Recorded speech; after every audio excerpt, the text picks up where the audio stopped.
savoir plus. tv5.ca.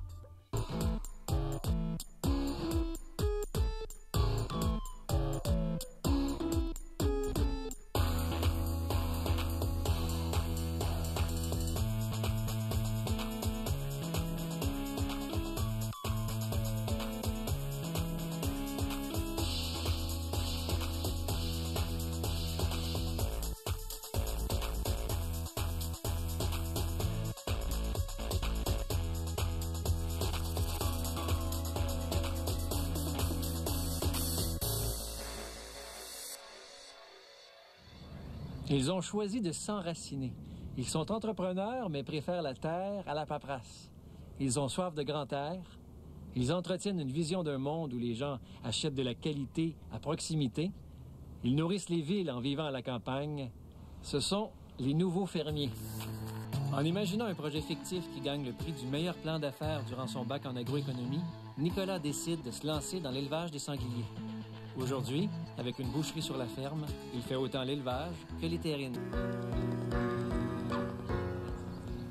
Je suis éleveur et transformateur de sangliers depuis 1999. C'était un des gibiers les plus économiques à démarrer. Un des plus faciles probablement à garder en fonction des conditions du Québec. Il y avait très peu de producteurs qui élevaient le sanglier pour la viande, pour la restauration. Il y avait de belles opportunités de marché. J'en connaissais assez de l'agriculture pour avoir le goût d'en faire, puis pas trop pour m'enlever le goût d'en faire. Ici, c'est la maternité. C'est une ancienne écurie de chevaux de course là, qui a été adaptée aux sangliers.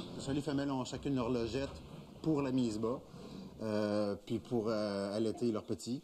Aussitôt que les bêtes sont sevrées, les femelles retournent à l'extérieur avec la harde, avec le groupe habituel. Ça dure à peu près 4 mois, tous les 6 mois. Je suis un petit jeune d'1 mois. C'est une bête là, que je vais garder ici dans le troupeau probablement encore 14-15 mois. C'est des bêtes qui sont assez longues à engraisser. Je l'ai rentrée, elle, la semaine passée, en pensant qu'elle allait avoir des petits. C'est parce que quand on les attrape à la dernière minute, ça crée un stress. Ça peut être entre 3 et 9 marcassins par portée.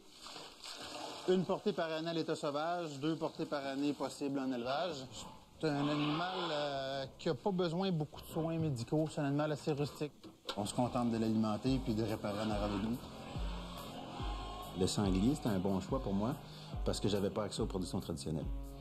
Et étant donné que je n'étais pas un fils d'agriculteur, j'avais beaucoup de difficultés à trouver un sol, une ferme, puis le capital que ça prend pour s'en aller dans la production laitière ou la production de poulet ou de porc. C'est des domaines qui sont plus difficiles d'accès. Je fais autant l'élevage que la boucherie puis la distribution. Ces femelles-là sont toutes en gestation. On devrait me donner des petits au cours de l'automne. Ma ferme, c'est assez pour vivre dans la mesure où je commercialise tous mes produits. Je pourrais pas me contenter de seulement faire l'élevage de sangliers, peu importe la grosseur du troupeau. Je me protège un petit peu en ayant à la fois le volet production et le volet transformation. Fait que ça m'amène une sécurité là, dans toute la diversité des revenus.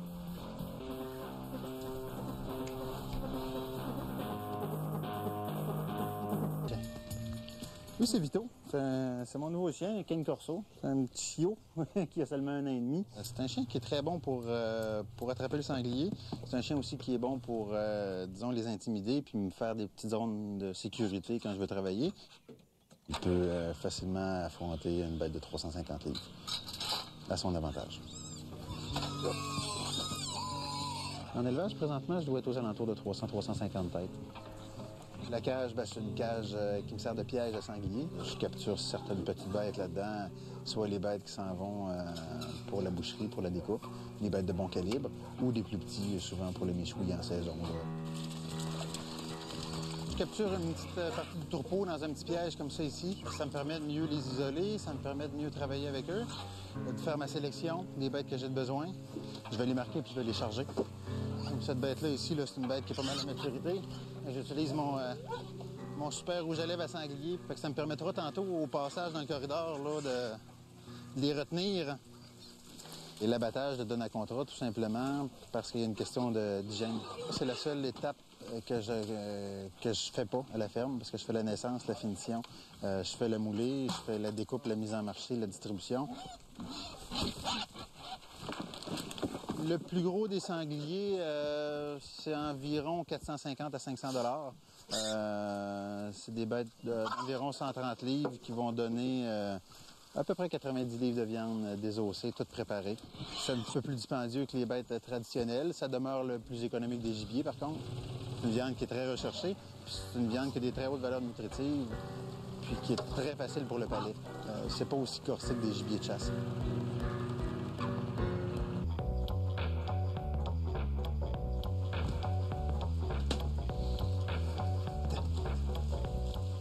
Souvent, je m'occupe des bêtes au lever. Ensuite, je rentre dans la boucherie, on fait la transformation.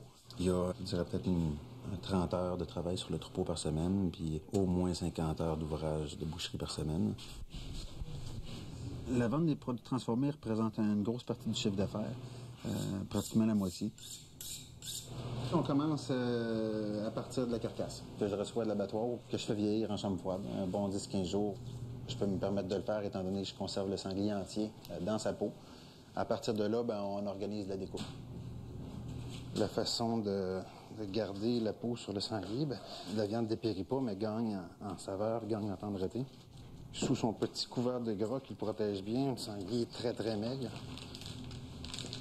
On fait les saucisses, on fait la terrine aux canneberges, terrine aux abricots.